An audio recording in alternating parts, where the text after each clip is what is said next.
New purchases and dispositions by Burry.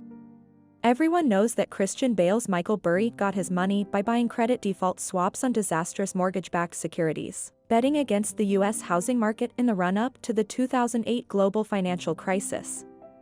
Burry made approximately $100 million for himself, while his investors made almost $700.0 million.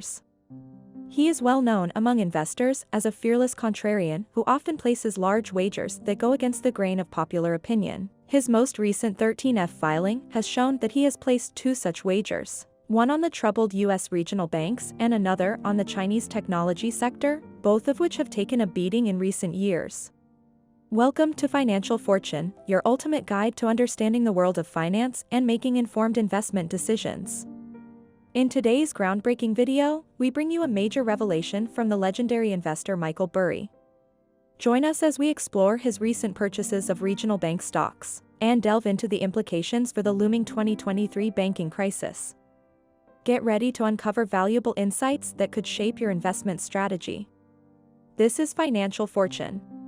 Let's take a look at Michael Burry's recent purchases and sales in this video and speculate on his rationale. For the benefit of the uninitiated, a 13F filing is a quarterly SEC filing required of all institutional investment managers, with over $100 million in assets under management.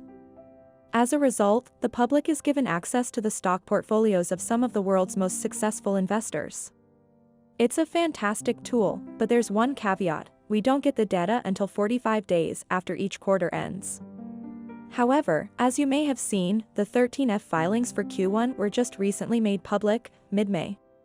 Without further ado, here is what Michael Burry accomplished in the first quarter of 2023. You can see he put in a lot of effort. 5 stocks, including Black Knight and Curate, both of which we had been discussing, were liquidated by him. The private prison business Geo Group had been his top stock for 3 straight quarters, prior to his 62% reduction in its share price. He then made 17 stock purchases, several of which were in regional banks like First Republic.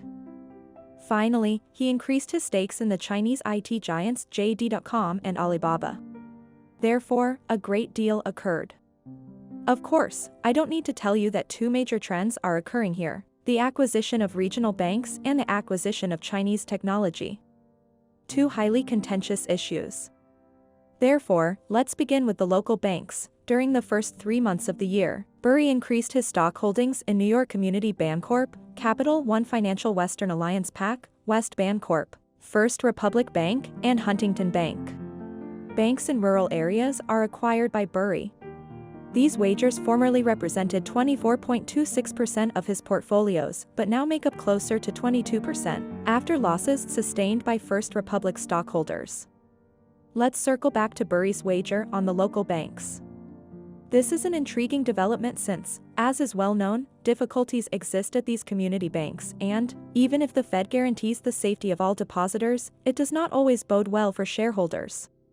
So, why in the world would Burry be here? Well, I shouldn't pretend I know 100%, but my best guess is that he's making a diversified bet on regional banks because he thinks the sell-off is exaggerated. Because the next bank run might occur anywhere due to the mostly psychological nature of depositors, I doubt he would risk a large sum of money on any single bank. However, he may feel that the cheap prices of these equities make the potential payoff for risk worthwhile. What you describe is similar to what Warren Buffett did with airline stocks, and is doing with Japanese trading businesses at the present time. He doesn't have a favorite among them, but he's confident in their collective success. He then places a wager on a basket. Like I noted before, this is especially advisable when discussing smaller, local banks due to the risk of bank runs and subsequent collapse. It's difficult to forecast which company's depositor base will flee due to psychological factors. You may get a rough idea of which banks are in the worst situation by seeing which ones are experiencing the most withdrawal-related losses, but the psychology behind bankruptcies still makes them difficult to anticipate. This is definitely a depositional cascade that might have place anywhere. For instance, CNBC said that his recent stock purchase may be for the sole purpose of covering short holdings in financial institutions. Here's how shorting works: you borrow shares from someone else, sell them at the current market price, and then hope that the shares drop in price so that you can buy them back at a discount, return them to your lender, and pocket the difference. This may be the case, given that short positions are not disclosed in Form 13F filings, but I find it hard to believe that you would keep shares on your books solely for the purpose of covering a short position. When you decide to cover a short position, as far as I can tell, the entire transaction is completed instantly. Well, I don't short myself, so I can't say for sure. Michelle pointed out that when you're an investor at this level, pretty much anything goes. You and your broker are engaged in a more nuanced form of custom game than we are. But I can't say I see it.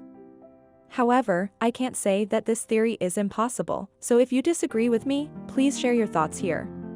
The second explanation I heard was that he may be betting against the banks via an option strategy, and by holding the shares, he might use it as a hedge.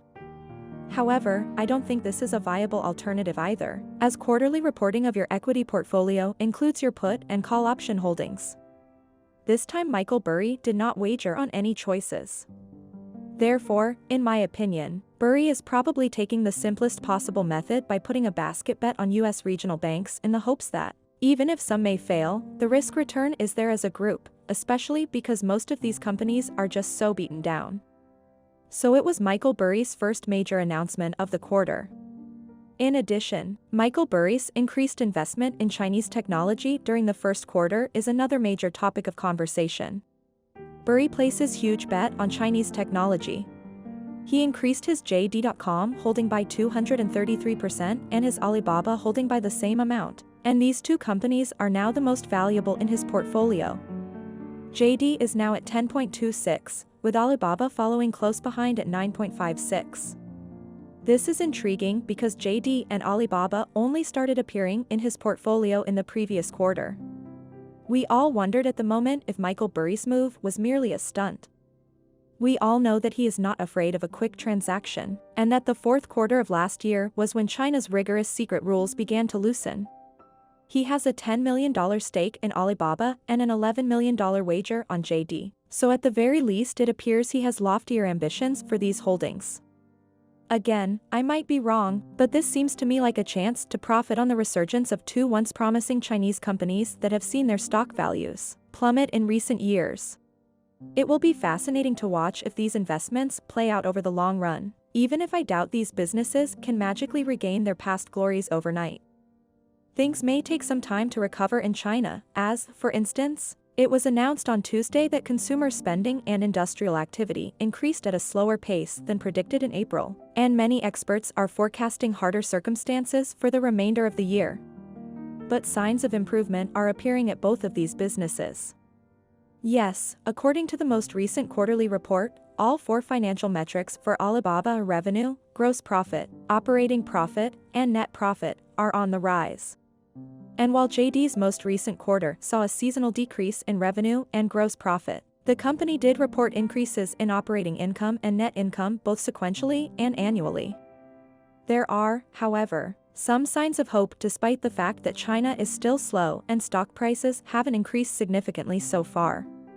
So, those were Michael Burry's two biggest Q1 2023 bets on Re4. And that wraps up our insightful analysis of Michael Burry's strategic purchases of regional bank stocks amidst the anticipation of a 2023 banking crisis. We hope this video has provided you with valuable perspectives on the potential challenges and opportunities in the banking sector. Remember to like, subscribe, and hit the notification bell to stay updated with our latest videos. At Financial Fortune, we're committed to equipping you with the knowledge and tools you need for financial success. Thank you for joining us today. Until next time, may your investments be wise and prosperous.